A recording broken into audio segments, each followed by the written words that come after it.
I didn't start homesteading to be impressive. In a world that is always going full speed ahead, I needed a change.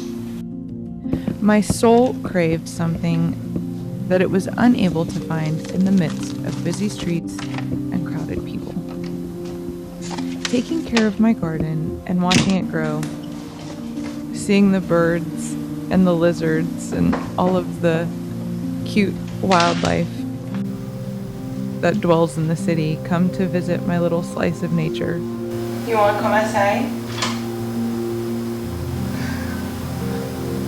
No? Okay.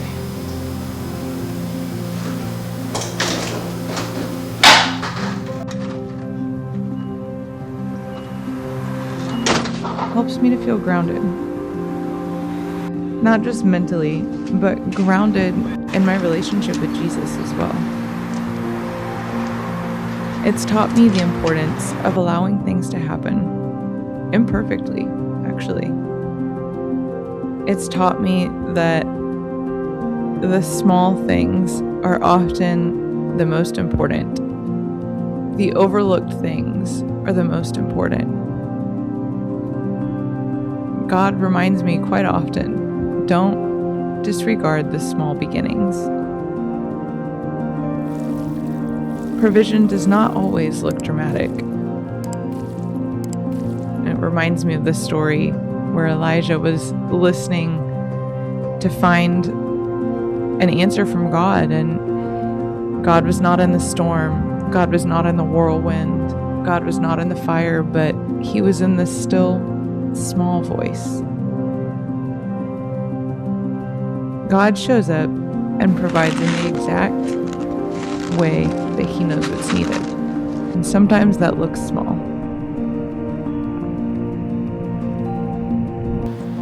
And this small space, this one little bedroom apartment with my balcony garden, this is what homesteading looks like for me. For right now.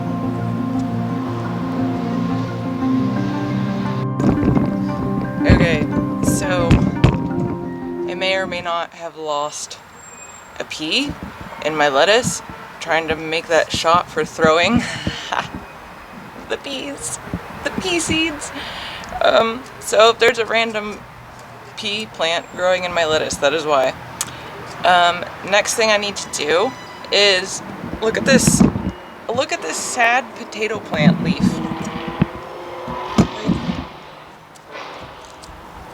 It's so sad. Oh, look. Solar lights for my garden. I'm excited. I don't get enough light right now in this section of my patio for them to work. So I don't know what I'm going to do, actually. I might just take them out and let them charge, because they need like 6 to 8 hours of full sun. So I might do that, actually.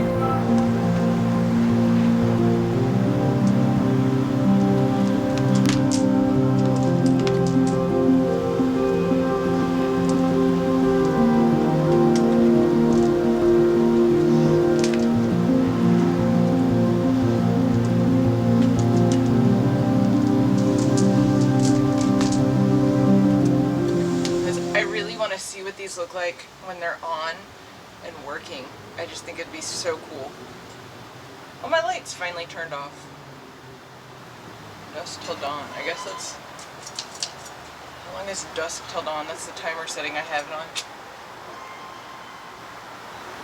Anyways. I'm gonna prune this potato plant and see about getting some radishes.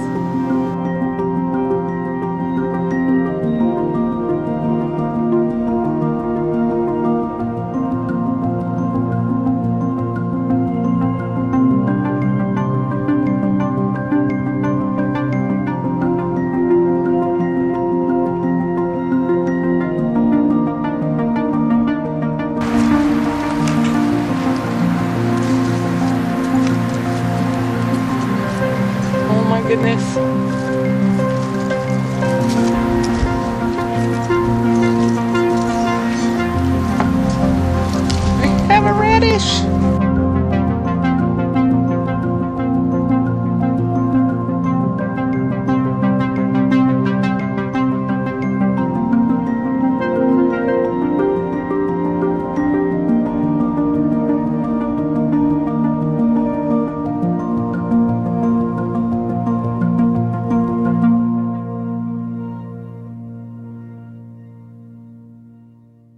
I've got a trellis that I want to fix on my peas.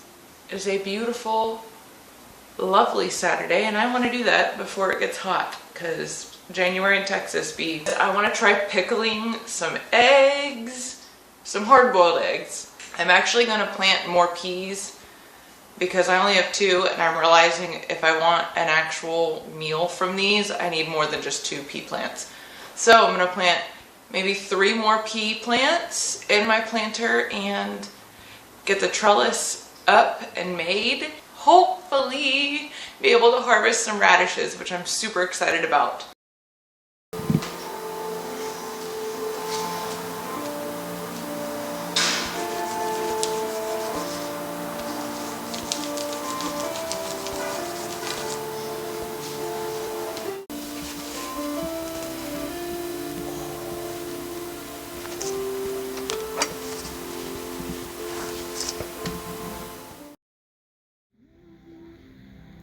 Hi, honey.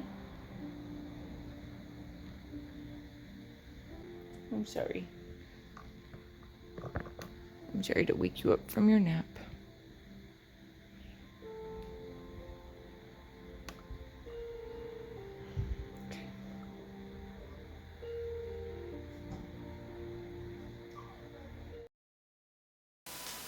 Oh, yeah.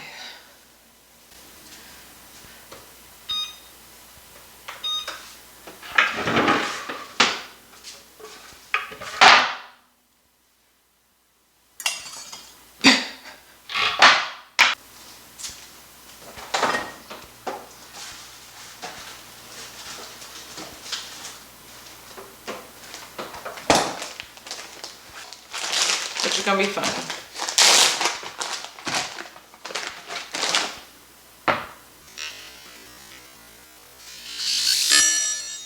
I'm gonna turn this leftovers into little crackers.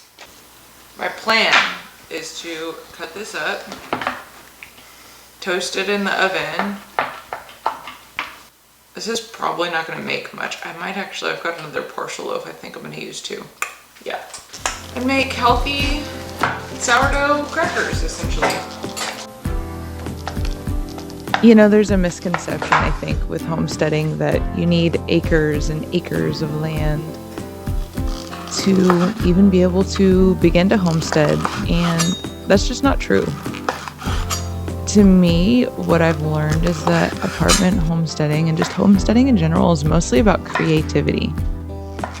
Learning to use things that you would normally throw out or let go to waste. I loved being able to reuse things and not be so wasteful. Just in the way that I'm using these, you know, these leftover sourdough pieces of bread to make some of the best crackers I think I've had. Red pepper flakes and dill. We'll see how this turns out. You'll see that in a little bit, but reducing the amount of things that we throw away is not about restriction, but I think it's about an act of care. It shows meaning in everything. And I love being able to make something useful from something that felt like extra or waste or just something that would be thrown away. Every time I peel hard-boiled eggs or have a hard-boiled egg, it reminds me of this one time I was eating an egg. I was peeling it and I got a splinter from the eggshell in my thumb, and it was one of the most painful splinters I've ever gotten. But let me tell you, they're not fun, they hurt. I'm always afraid I'm gonna get another splinter from just peeling an egg. This beautiful little cute radish that I'm gonna cut up into slices and add it to the pickled eggs. Just cause, like, why not? Why not? So I've got my eggs and I'm about to make the brine. I'm gonna use vinegar, a little bit of apple cider vinegar, dill, and red pepper. And probably throw a clove of garlic in there too.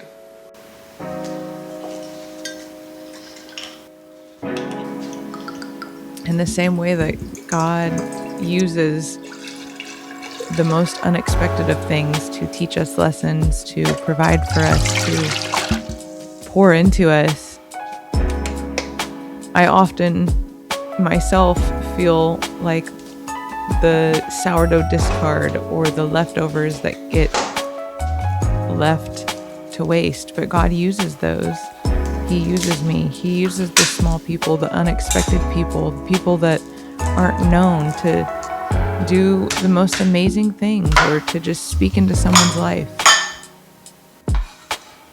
But in that sense, homesteading is not about owning property, but it's about learning to be resourceful with what we do have and stewarding what I do have well. That one's spicy. That's gonna be good.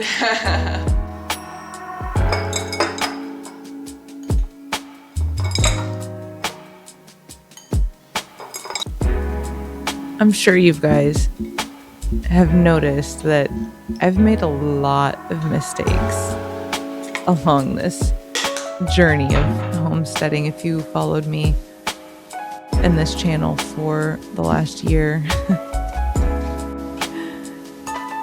And you know, that's kind of what I love about this, is that it's not a tutorial, it's a journey. It's not instruction, it's guidance for myself and for anybody else who wants to try this thing out alongside of me. Mistakes and experimentation are a normal part of the process, and something that's helped keep me going is just remembering that I don't have to do it perfectly. Okay, I'm gonna try one of my crackers. Let's see which one looks the most. That one looks like it's got a lot of seasoning on it.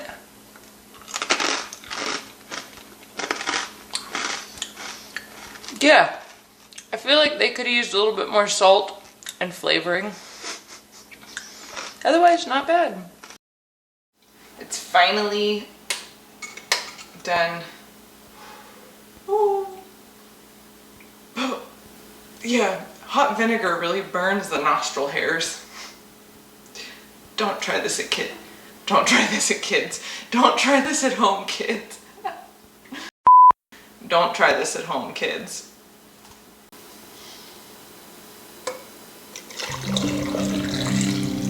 It doesn't have to be polished.